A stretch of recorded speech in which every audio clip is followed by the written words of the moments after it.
por supuesto también las historias de la política, vernácula, de la política que ya se cocinaba en aquellas épocas, donde Belgrano jugaba un rol realmente preponderante y en ese juego quedó en el medio la creación de la bandera.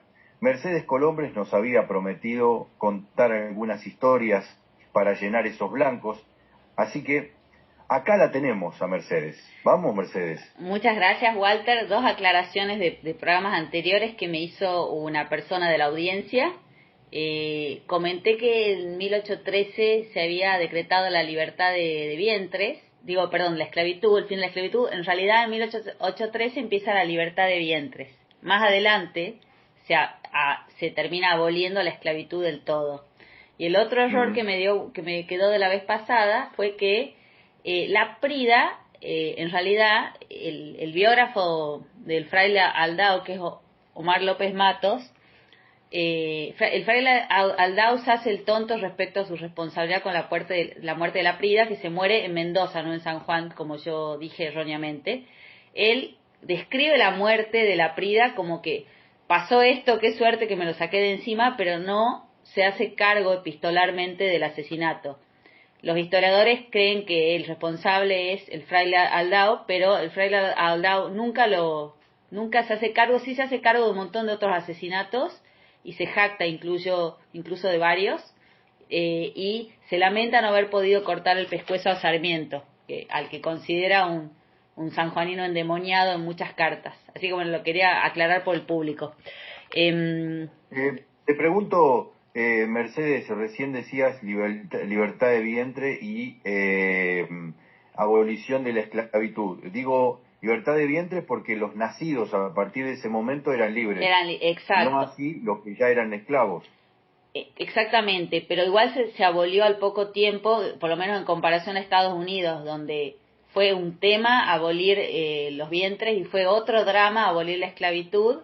Y bueno, llevó a Estados Unidos a la guerra más sangrienta de su historia, ¿no? Acá fue muy temprano y muy rápido todo.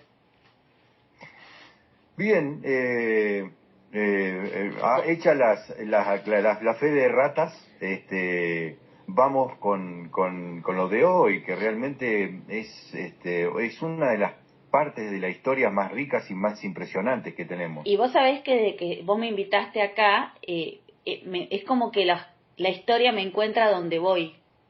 De casualidad el otro día he ido a un museo con mi mamá, sin esperar encontrar esto, y me encontré con la primera bandera, la de Belgrano, que se recuperó hace poco, no estaba en exhibición, hace muy poco que está en exhibición, hace muy poco que está restaurada. Yo fui a ese lugar sin saber eso, y me la encontré de frente a la bandera de Belgrano. Era como, yo estaba pensando en esta columna ya, pero desde que hago la columna con vos, la historia me encuentra en todas partes y la columna de la semana siguiente se me aparece sola. Es como si fueran espíritus que me van buscando, es muy divertido. Me ha pasado con la Prida, me ha pasado con la bandera de Belgrano. Permanentemente las fechas patrias que se acercan me proveen de material, pero el material me encuentra a mí, es graciosísimo. Yo estoy masticando un par de ideas y se me aparece la bandera de Belgrano, el poema conjetural, o algún objeto de la Prida. Así que es como que tu programa tiene una magia o algo, porque te digo, yo ni siquiera tengo que investigar, se me aparecen solas las cosas. Bueno, siendo la bandera de Belgrano número uno pensaría que la bandera antecede a la escarapela, y es al revés. La escarapela surge el 18 de mayo de 1810, y a partir de la escarapela, que era la típica insignia que usaban las personas que querían hacer la revolución, empezando por Francia, después en Argentina, la escarapela da origen a la bandera. ¿Por qué?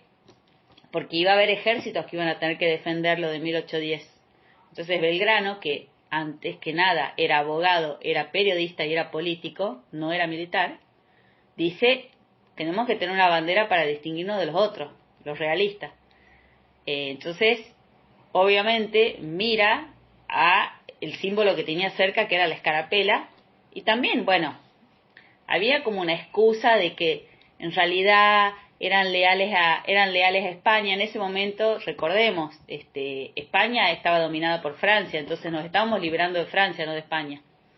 Entonces, bueno, toman, creo yo, como una estrategia para quedar bien con Dios y con el diablo, el celeste y blanco, la escarapela. Y Belgrano... Sí, hay que recordar, digo, lo decís precisamente, digamos, en ese momento el debate no era un debate entre la libertad de España o cosas por el estilo.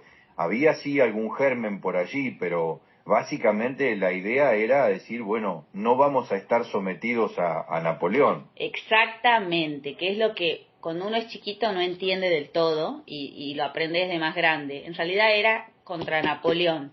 Y el celeste y blanco era la insignia de Carlos III, de los Borbones. La condecoración de Carlos III que le dan a los presidentes de Argentina cuando van a España es la misma bandera de Argentina. Bueno, eso inspira la escarapela. Otros católicos dicen que es la Virgen de la Inmaculada Concepción. Yo, por lo que conozco, no todos los patriotas eran católicos. A mí San Martín era abiertamente masón.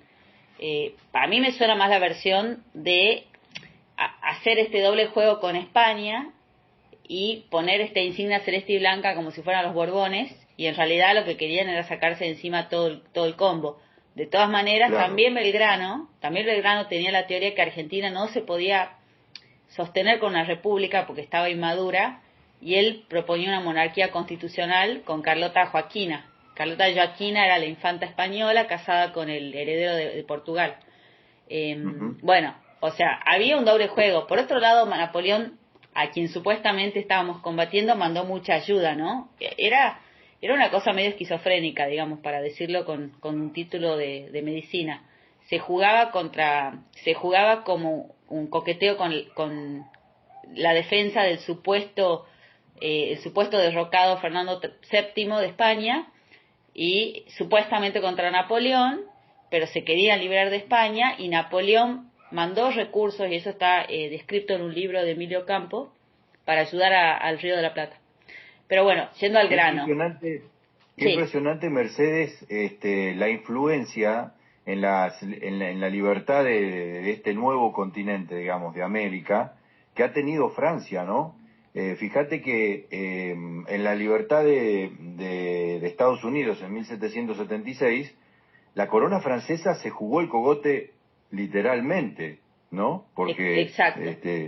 exhaustas las arcas de Francia, llegó la Revolución Francesa.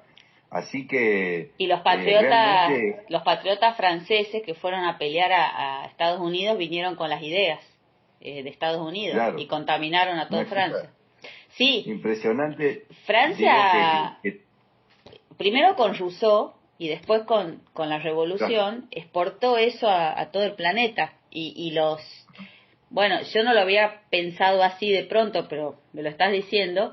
Belgrano estudió justo en Europa en la época de las nuevas ideas de Rousseau, así que claro, y Belgrano había conseguido una licencia especial que daba la Iglesia para leer los libros prohibidos, por ejemplo, claro, los libros de Rousseau. Belgrano está educado en el iluminismo. Hay que recordar, siempre marco, digamos, yo con sorpresa, ¿no? Porque cuando uno lee algunas páginas, Descartes fue el primer filósofo que escribe en lengua romance. Claro. Es decir, vos hablabas de las lenguas prohibidas o los libros prohibidos. En ese momento Descartes, que escribe en francés por primera vez libros de filosofía, casi que pide una disculpa, ¿no? Para poner eso en público, porque no escribir en latín e ir en contra o discutir las ideas de la Iglesia en ese momento era poner la cabeza en la guillotina. Absolutamente. No sabía el dato de Descartes, pero la Iglesia, claro, se separa de la Iglesia protestante. Una de las razones es porque los ingleses querían hacer Biblias en inglés para que la gente las entienda. Los que leían, claro, los libros eran caros, no era que lo iba a leer todo el mundo en la calle. Era, para que en vez de que lo lean los sacerdotes, lo lean también los comerciantes y los escribanos. Bueno, claro, esa batalla que dieron los ingleses porque y Lutero, porque la gente común pueda leer, la gente común instruida, que no era mucha, pueda leer la Biblia en su lengua de origen, eso fue una de las causas del cisma de la Iglesia. La Iglesia no quería soltar los libros y no quería soltar la interpretación de la obra de Jesús. Entonces, vos estás poniendo ahí el dedo en la llaga, digamos, bueno, Belgrano va, estudia en España, bajo toda la influencia que había generado toda esta gente, ¿no? Esta rebeldía precoz de las nuevas ideas del iluminismo. Belgrano era de una familia pudiente, como todos los patriotas, y lo mandan a estudiar a Salamanca y a Valladolid, que era carísimo. Era una aventura, era difícil y era muy caro. Y él se estudia en los mejores lugares, de donde estaba... agregarte, nos vamos por las ramas, pero sí, me parece tan extraordinario. Mariano Moreno, que estudia en Bolivia, protegido por un cura, ¿no? Que después un día vas a contar la historia del amor de Moreno, que marca su vida, pero protegido por un cura, escribe el prólogo del contrato social de Rousseau, que es, digamos, la cuña que se mete entre ese momento, digamos, del reinado y la república, ¿no? Moreno, como marcás, es uno de los padres de la república, digamos, de Argentina. Claro, qué impresionante que el propio Moreno, que estaba recluido en un monasterio estudiando, protegido por un cura, impulsa las ideas del iluminismo, que en ese momento era pecado, malo feo, digamos, o sea, no era fácil. Es que la Iglesia también tiene una grieta, porque eso está estudiado, está escrito también por, creo que José Ignacio García Hamilton. La mitad de los congresales de Tucumán eran sacerdotes liberales, claro, hijos de españoles que se habían vuelto contra sus padres y contra sus abuelos para liberar a Argentina. Porque en ese momento la gente culta, la gente que sabía escribir, eran los ricos y los sacerdotes. La mitad de los congresales de Tucumán son sacerdotes, o sea, eran sacerdotes rebeldes al mandato de arriba. Pero bueno, volviendo a Belgrano, este hombre cultísimo viene con todo esto que contás vos de Francia, con todo ese aire en la cabeza, y se vuelve, por supuesto, revolucionario como San Martín, y como todos los que acceden a una buena educación gracias a sus padres. Vuelve a Argentina y, por supuesto, le dan al Río de la Plata, le dan un trabajo así de burócrata. Pero viene el gran hecho al que le debemos la independencia, que no es Napoleón poniendo a su hermano en España. El hecho al que le demos la independencia, para mí, es la invasión inglesa, porque ahí se hacen amigos todos para defender a Buenos Aires. Ahí se conocen Pueyrredón, Belgrano, Castelli, todos los que van a actuar se hacen amigos, se vuelven como aliados involuntarios en la defensa de Buenos Aires en 1806 y 1807. Y así como Francia cultivó el germen de la revolución yendo a pelear a Estados Unidos, en Argentina se sembró la semilla de la revolución en la defensa de Buenos Aires, porque ahí todas las personas, todos los propios ciudadanos, no había ejército, los ciudadanos tenían que defender Buenos Aires precariamente y empezaron a armar clubes, asociaciones y cofradías, y claro, ahí se dieron cuenta que todos estaban pensando lo mismo sobre el futuro, pero la semilla de la Argentina fue, ahí Belgrano se conoció con todos, ahí Belgrano empezó a darse cuenta que las ideas de Francia se podían aplicar acá, y ahí empezó a masticar con otras personas, por supuesto, lo que pasa en 1810, pero bueno, viene 1810, hay que defender esto, hay que armar un ejército, a Belgrano le ponen un traje de general y lo ponen de prepo de general, él no era militar. San Martín era militar formado en academia. Belgrano no sabía nada de ejército. Pero lo ponen y dice, bueno, hay que hacer una insignia para distinguirnos de España. Y ahí no había llegado en esa época San Martín todavía. Claro, pero San Martín está formado en la mejor academia militar de Europa, o la segunda mejor. Seguro. Que es la de Cádiz, creo que es. Y la primera es la inglesa, la segunda es esa. Bueno, Belgrano estaba acá, le ponen el traje de militar obligadamente, a muchos le hacen lo mismo, y él dice, bueno, hay que poner una bandera, y ahí a las cercanías de Rosario hace hacer la primera bandera por un grupo de señoras, un grupo de monjas, le pone el celeste y blanco por la escarapela de French y Beruti, y no es celeste en realidad, la tintura de la época era un azul más fuerte, después se va decolorando y terminamos con el color actual.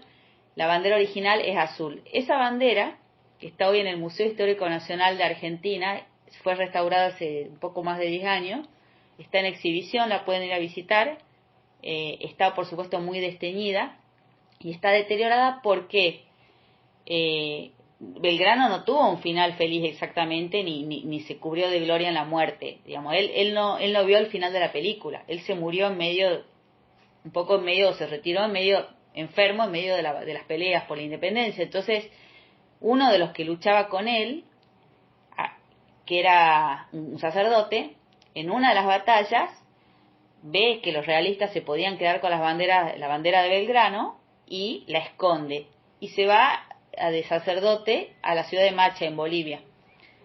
La esconde, se olvida de avisar a los demás que la bandera de Belgrano estaba ahí escondida y la encuentran a finales del siglo XIX, cuando van a hacer una reforma en esa pequeña iglesia boliviana, aparece la bandera esta y revisando los registros del ejército y todo, ejército que repito, era todo rudimentario, descubren que el sacerdote de Macha había sido soldado de Belgrano y que se había llevado la bandera para que no caiga en manos de los españoles. Y esa bandera viene a Buenos Aires, la tienen en exhibición. Bueno, finalmente en 2010 más o menos la restauran, la ponen a punto y la ponen en el Museo Histórico Nacional, donde no estaba. Donde está todos los objetos que tienen que ver con la guerra de la independencia están ahí. Es súper recomendable cuando vengan a Buenos Aires. Es divino el lugar, es la casa de Pedro Lezama. Ya hablamos una vez acá de Pedro Lezama. La verdad, de Belgrano, muchísimas cosas, de San Martín. Es como ir a la casa de Tucumán, es parecido, ¿no? Hay muchas cosas. Pero bueno, el color era azul, lo bordan unas señoras.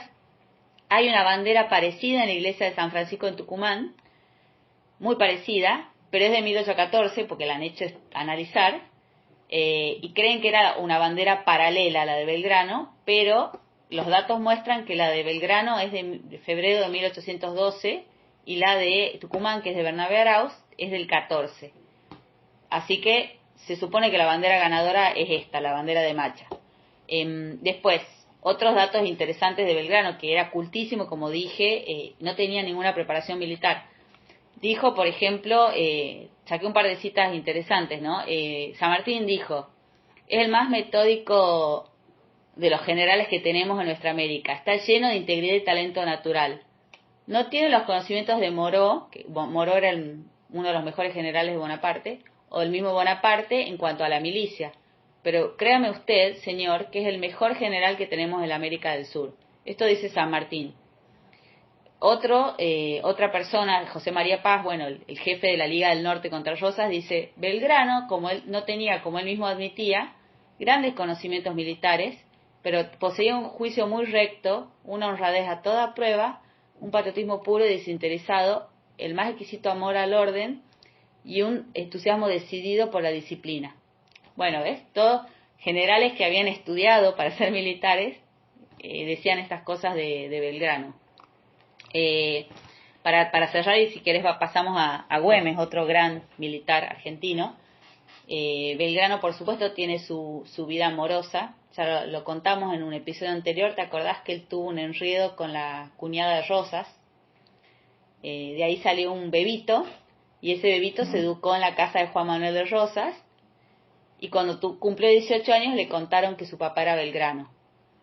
Y ahí él pidió conocer a la otra hija ilegítima de Belgrano, que era hija de una tucumana, y ellos fueron muy amigos. Los dos hijos ilegítimos de Manuel Belgrano fueron muy amigos y terminaron envejeciendo en la misma ciudad. Pedro de Rosas y Belgrano era el varón, y Mónica Belgrano la mujer. Fueron los dos amores. Bueno, esos dos amores, después tuvo una novia más cuando estuvo trabajando en Europa representando a Argentina, pero a esa la dejó plantada, no tuvo hijos, y ella lo vino a buscar, y él, alguien evidentemente le había avisado que ella venía a buscarlo, se tomó el palo, se fue al norte a pelear, la dejó plantada, y ella vino desesperada por su amor, y no lo encontró, y y bueno, se volvió a Inglaterra y aparentemente se sumió en una depresión muy fuerte porque estaba enamoradísima de Belgrano. Belgrano era un hombre seductor, aparentemente tenía muchas admiradoras, siempre tuvo muchas admiradoras. Así que bueno, eso es nuestro seductor Belgrano. Y ahora recordamos al otro militar, que por ahí no nos enseñan tampoco mucho en el primario de él, que es Güemes. Güemes ha sido rescatado por la historia muy recientemente. Incluso, digamos, nunca hubo feriados, no se sabía nada de él, pero la verdad que él hizo 4 campañas de independencia fuera de Argentina y resistió aproximadamente con sus soldados, entrenados por él, totalmente, digamos, autogestionados. Más o menos se calcula que resistió unas 8 invasiones o avanzadas realistas, ¿no? Seguidas entre sí. Él era como un paredón que había en el norte contra los españoles y contribuyó también, se lo considera por sus las campañas de Alto Perú, responsable en parte de la independencia de Chile y la de Perú, digamos a la par de San Martín. Bueno, esto fue Güemes, que no se lo conoce nada, fue un militar muy bueno, muy aguerrido, tuvo una muerte tal vez no digna de su grandeza, digamos, una bala lo tiró, digamos, no acorde a su estatura de general, y el regimiento de Güemes, le dicen los decididos, sigue hasta hoy, digamos, se mantiene la tradición de este regimiento, y cuando hay actos patrióticos en cualquier lugar del país, es bastante frecuente ver al regimiento de Güemes con los trajes, con las bombachas, con todo igual. Ellos se presentan y desfilan para homenajear el recuerdo de Martín Miguel de Güemes, que fue militar, gobernador, y hizo una obra gigantesca en Salta. Pero fíjate que hasta hoy, así como los granaderos homenajean a San Martín, el regimiento de Güemes sigue hasta hoy, se mantiene como una curiosidad, digamos, histórica, y ellos participan de actos tradicionalistas. Por ejemplo, en Tucumán a la Virgen de la Merced van, desfilan, tienen el traje exactamente igual, bueno, andan a caballo, por supuesto.